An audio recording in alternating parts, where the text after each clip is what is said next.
Hello friends, मैं दीपक नागर।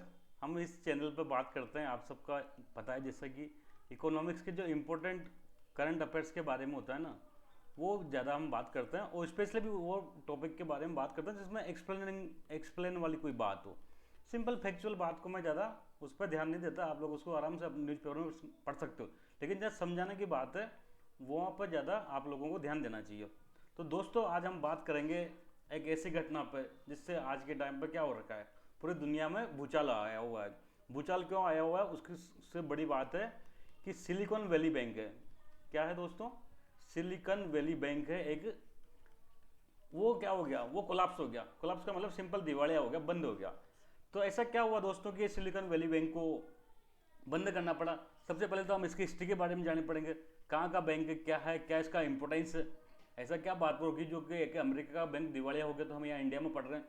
पढ़ना पड़ेगा, क्योंकि यहाँ पर क्या होगा, उसका इम्पैक्ट इंडिया में भी पड़ेगा। दूसरा, ये क्यों फेल हुआ, कोजेज क्यों फेल हुआ सिलिकॉन वैली बैंक? कुछ तो कारण होगा दोस्तों, तो वो हम जानेंगे। फिर हम जानेंगे इसका इम्पैक्ट क्या होगा।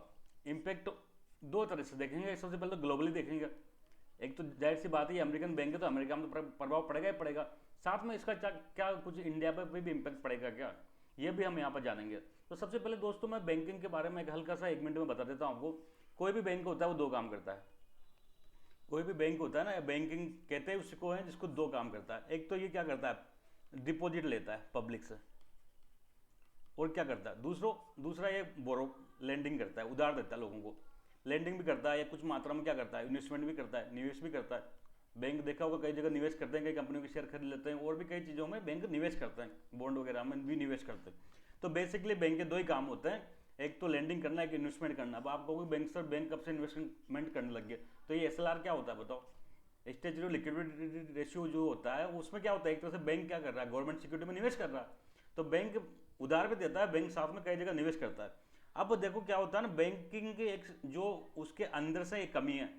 बैंकिंग के अपने अंदर में एक कमी, क्या खामी है कि बैंकिंग क्या होता है दोस्तों, ये डिपॉजिट तो क्या लगता है, शॉर्ट टर्म के लिए लेता है। शॉर्ट टर्म के लिए लेता है। सपोज करो मैंने बैंक में जमा किया सेविंग अकाउंट, ठीक है, 1 लाख रुपए जाके जमा कर दिया। अब जो लैंडिंग होगी, जैसे मान लो होम हाउसिंग लोन दे दिया, तो हाउसिंग लोन 20 साल के लिए। कोई बिजनेसमैन को लोन दिया तो भी 10-20 साल के लिए। कार लोन लिया तो 5 से 7 साल के लिए। तो ऐसा क्या करता है, कम टाइम के लिए लोन लेता है, कम टाइम के लिए डिपॉजिट लेता है और ज़्यादा लंबे टाइम के लिए लोन देता है। तो मान लो अगर सपोज करो इसने ये 1 लाख रुपए बैंक में जमा किया, बैंक ने उधार दे दिया। अब ये कल पहुंच गया या कोई ऐसा कारण हो गया जिससे एकदम से मैसेज ऐसा चल गया कि बैंक की स्थिति खराब होने वाली है, तो सारे पब्लिक क्या होगी, जिसने डिपॉजिटर 1 है, डिपॉजिट 2 है, सारा क्या करेंगे, बैंक में पैसा लेने के लिए दौड़ेंगे, जिसको कहते हैं बैंक रन। आप लोगों ने सुना होगा बैंक रन हो गया। बैंक रन का सीधा सा मतलब होता है, हर आदमी जिसने पैसा जमा कर रखा है बैंक में, उसको ये लग रहा है कि बैंक कोलाप्स कर सकता है, बैंक का स्थिति ठीक नहीं है, तो मैं क्या करूँ, अपना पैसा निकाल लूँ। तो हम बैंकों में लाइनें लग जाती है। लाइनें लग जाएगी तो ये जाहिर सी बात है, बैंक इतना पैसा एक साथ दे नहीं पाएगा, क्योंकि इसने तो क्या कर रखा है, लैंडिंग कर रखी है, पैसा कहीं उधार दे रखा है, वहां से तो टाइम पर आएगा पैसा। तो फिर बैंक रन हो जाएगा तो क्या हो जाएगा, दिवालिया हो जाएगा। दुनिया का हर बैंक एक बार यार को दिवालिया हो सकता है। क्यों? दुनिया का कोई सा बैंक को अगर सारे डिपॉजिटर आज उसके पास पैसे लेने पहुंच जाएंगे तो कहां से देगा? उसने तो क्या कर रखा है, आगे पैसे उधार दे रखे हैं, जहां से तो 10 साल में 20 साल में ऐसे पैसे आएंगे। तो दुनिया का हर बैंक दिवालिया हो सकता है। बस उसकी बैंकिंग किस पर डिपेंड करती है, साख पर। उसकी बैंक की साख कैसी है, बैंक की साख बढ़िया है तो कोई भी यहाँ उधार लेने नहीं जाएगा, कोई भी एकदम से डिपॉजिट लेने नहीं जाएगा कि ठीक है जब जरूरत पड़ेगी तब लेंगे। तो बैंक रन की स्थिति नहीं होगी। बैंक रन की स्थिति में क्या होता है, बैंक दिवालिया हो जाते हैं। तो बैंकों का दिवालिया होना कोई दोस्तों नई घटना नहीं है, बैंक ना कई बार दिवालिया होते रहते हैं।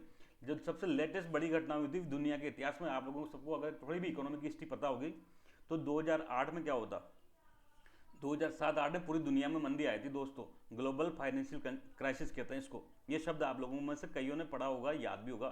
2007-8 में पूरी दुनिया में मंदी आई थी, कई लोगों की जॉब वगैरह भी गई थी, इंडिया में भी उसका इम्पैक्ट पड़ा था, स्पेशली बड़े शहरों में जैसे बेंगलोर वगैरह वगैरह में, जहाँ पर काफी मात्रा में क्या किया गया था, फायर किए गए थे अपने जॉब से।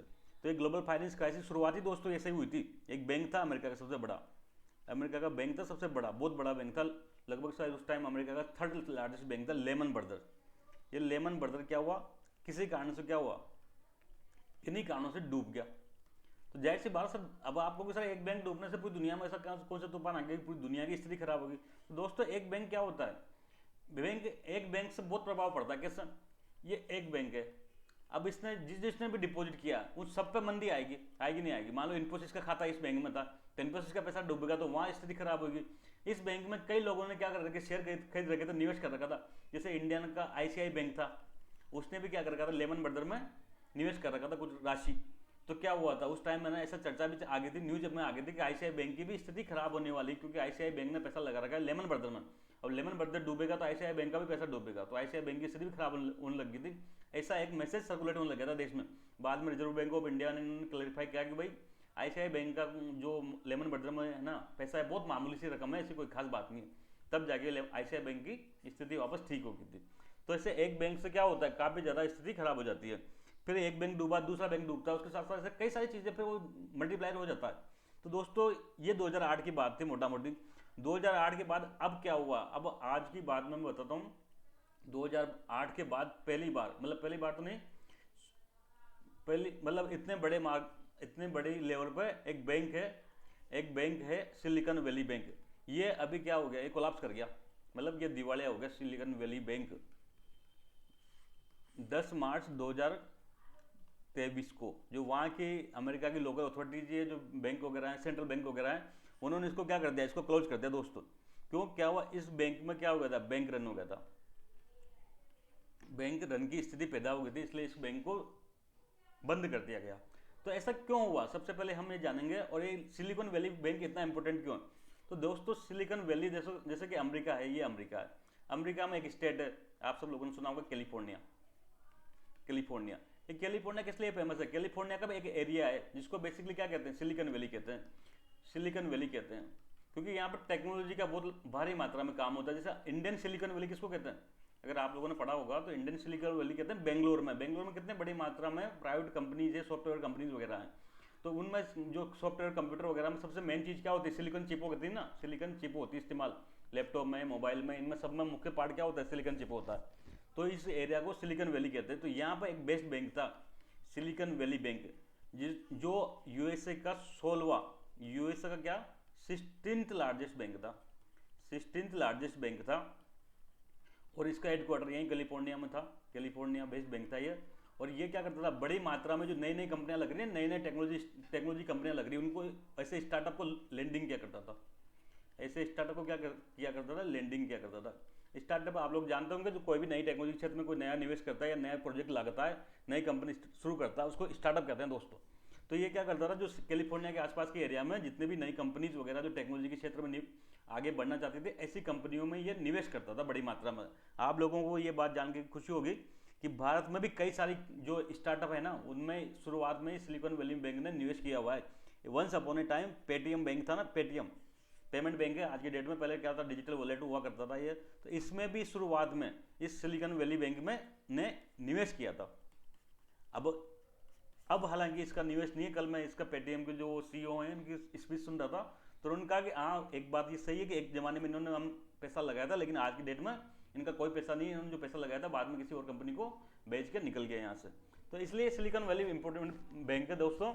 इतना बड़े मात्रा में अगर कोई बैंक कोलैप्स हो जाता है तो उसका प्रभाव पूरी दुनिया में पड़ने वाला है। अगर कल की आपने न्यूज़ देखी होगी, तो इंडिया का शेयर मार्केट था ना, share market, Indian share market में काफ़ी ज़्यादा गिरावट आई थी। लगभग सेंसेक्स आप लोग जानते होंगे, बॉम्बे स्टॉक एक्सचेंज का एक वो है, बीएससी का 30 कंपनी को रिप्रेजेंट करता है, बीएससी 30 बताता है। इसमें लगभग 900 पॉइंट की गिरावट आई थी, 900 पॉइंट्स की गिरावट आई थी। तो ये इसका इम्पैक्ट पूरी दुनिया में पड़ने वाला है। तो हम दोस्तों थोड़ा इसके बारे में और डिटेल में जानेंगे। सबसे पहले देखो, मैंने आपको जो सिलिकॉन वैली बैंक है इसकी हिस्ट्री बताई। ये 1983 में इसकी स्थापना हुई थी। कहाँ पे हुई थी, अमेरिका में हुई थी। अमेरिका के कौन से एरिया में, तो कैलिफोर्निया वहाँ प्रांत है, कैलिफोर्निया स्टेट है, वहाँ का सबसे रिच स्टेट है कैलिफोर्निया। यूएसए का जितने भी टेक्नोलॉजिकल जो होता है ना, वो सब वहाँ कैलिफोर्निया में होता है। ज़्यादा जितने भी माइक्रोसॉफ्ट वगैरह सब बेस्ट कहाँ है, कैलिफोर्निया में बेस्ड है। तो 1983 में इसकी स्थापना हुई थी। ये यूएसए का कौन सा बैंक है, 16th लार्जेस्ट बैंक है, जिसमें 16th लार्जेस्ट बैंक है, जिसमें लगभग कितना पैसा जमा है, $175 बिलियन जमा है। अब इतना तो आप अब तक समझ गए होंगे कि अगर कोई भी बैंक दिवालिया होता है या बंद होता है तो सबसे ज़्यादा नुकसान किसको होता है, सबसे ज़्यादा नुकसान होता है उसके डिपॉजिटर को। लोन लेने वाले तो ले रखा है, वो धीरे धीरे चुका देगा, लेकिन सबसे ज़्यादा नुकसान किसको होगा, तो डिपॉजिटर को। जैसे आपने, मैंने या किसी ने पैसा जमा कर रखा है बैंक में, अगर वो बैंक दिवालिया हो जाता है तो फिर वो पैसा कहाँ से चुकाएगा उस कस्टमर को, नहीं चुका पाएगा तो सब नुकसान डिपॉजिटर का ही होता है। तो ये यूएसए का क्या है, 16th लार्जेस्ट बैंक है, लार्जेस्ट बैंक इन सिलिकन वैली, जो सिलिकन वैली एरिया है वहाँ का सबसे बड़ा बैंक है, जिसका हेडक्वार्टर कहाँ है, इसका हेडक्वार्टर है सेंटा क्लेरा कैलिफोर्निया में। अब उसका मेन काम क्या होता है, देखो बैंक किसी को भी लोन दे सकता है, लोन सबको दे सकता है, लेकिन इस बैंक का फोकस कहाँ था, इस बैंक का मुख्य फोकस था स्टार्टअप को लैंडिंग करना। छोटे छोटे स्टार्टअप रहते हैं, नई नई कंपनी शुरुआत होती है नया टेक्नोलॉजी के साथ में, नए इनोवेटिव आइडिया के साथ में, ऐसे स्टार्टअप को ये लैंडिंग किया करता था। तो हुआ क्या 10 मार्च 2023 को हुआ क्या इसमें, 10 मार्च 2023 को क्या हुआ इसमें, और उसके एक दो दिन पहले से इसमें अचानक से बैंक रन हो गया। ये बैंक ज़्यादा टाइम के लिए नहीं, ज़्यादा टाइम में नहीं डूबा, लंबे टाइम से चल रहा नहीं, 2 दिन के अंदर ही, 2 डे के अंदर ही ये बैंक बंद हो गया दोस्तों। एकदम से क्या हुआ इसमें, 9 मार्च 8 मार्च को बैंक रन हो गया। मतलब बैंक रन का मतलब होता है सारे डिपॉजिटर क्या हुए, डिपॉजिटर अपना पैसा डिमांड करने लग गए कि भाई हमको हमारा पैसा वापस लौटाया जाए।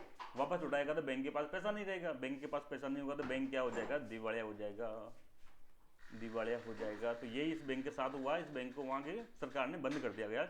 10 मार्च 2023 को बैंक रन होने के कारण बैंक फेल कर गया, एकदम से बैंक रन हुआ। बैंक रन का आपको मतलब पता होना चाहिए, बैंक रन किसको कहते हैं, जब एक साथ डिपॉजिटर सारे डिपॉजिटर बैंक में दौड़ जाए, क्या करोगे, हमको हमारा पैसा वापस लौटाओ, तो उस ऐसी स्थिति को बैंक रन कहते हैं। और बैंक रन के कारण दुनिया के अधिकांश बैंक दिवालिया होते हैं।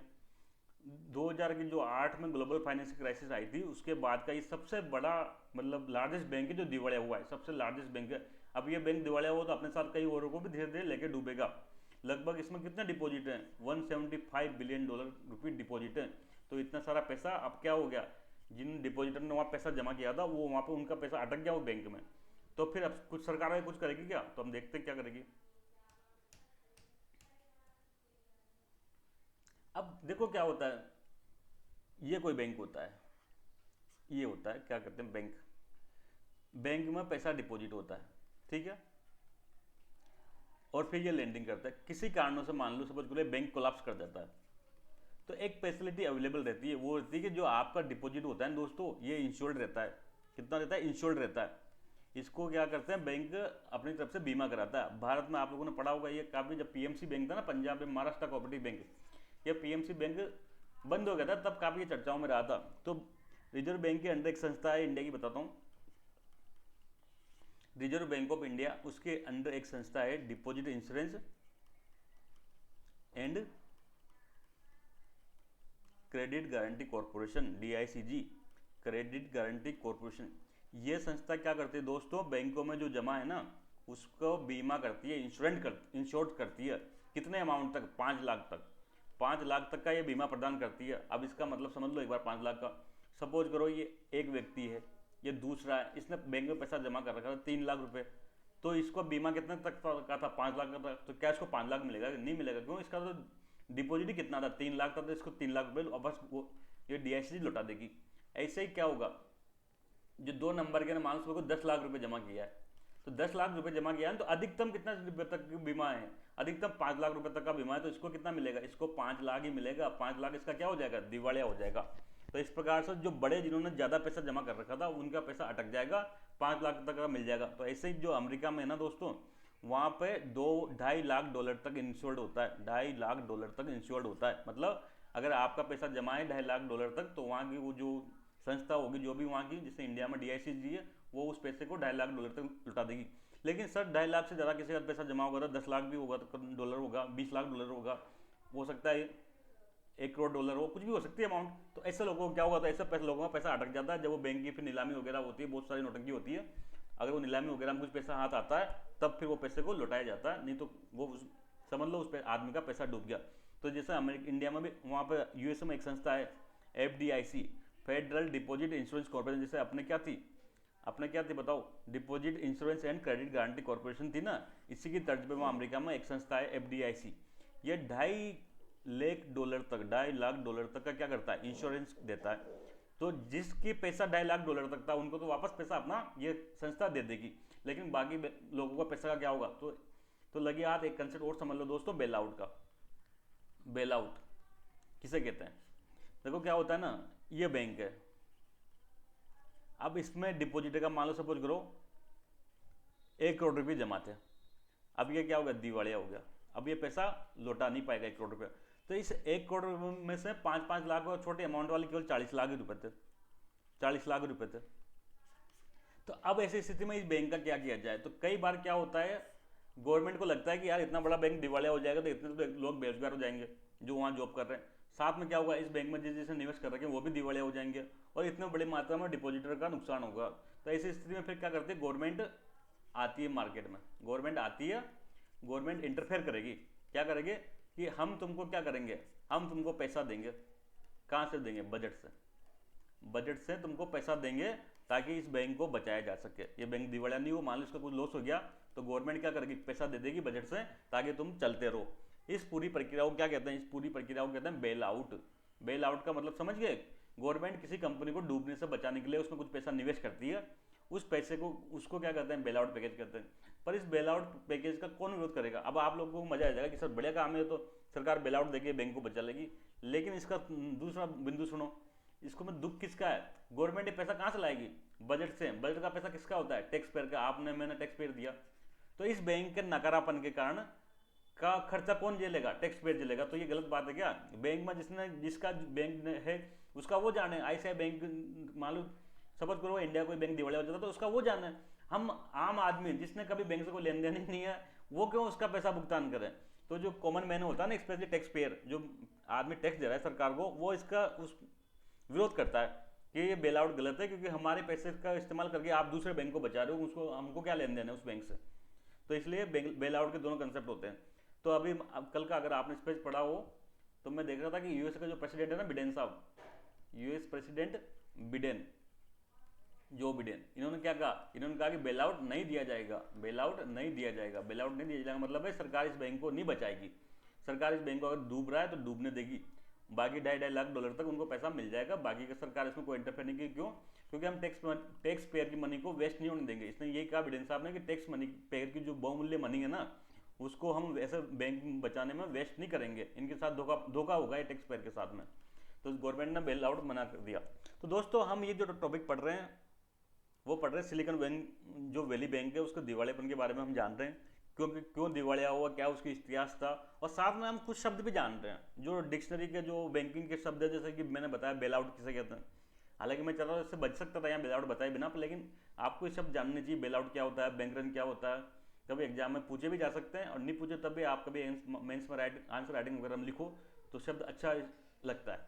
तो यहाँ तक बात ठीक थी। अब ये बैंक दिवालिया क्यों हुआ ये हम मुख्यतः जानेंगे। तो बैंक, अब भाई सारी दुनिया के बैंक चल रहे थे, सारी दुनिया के बैंक चल रहे थे, तो इस बैंक के अचानक क्या तूफान आ टूटा, इस बैंक में अचानक से क्या तूफान आ पड़ा कि ये दिवालिया हो गया।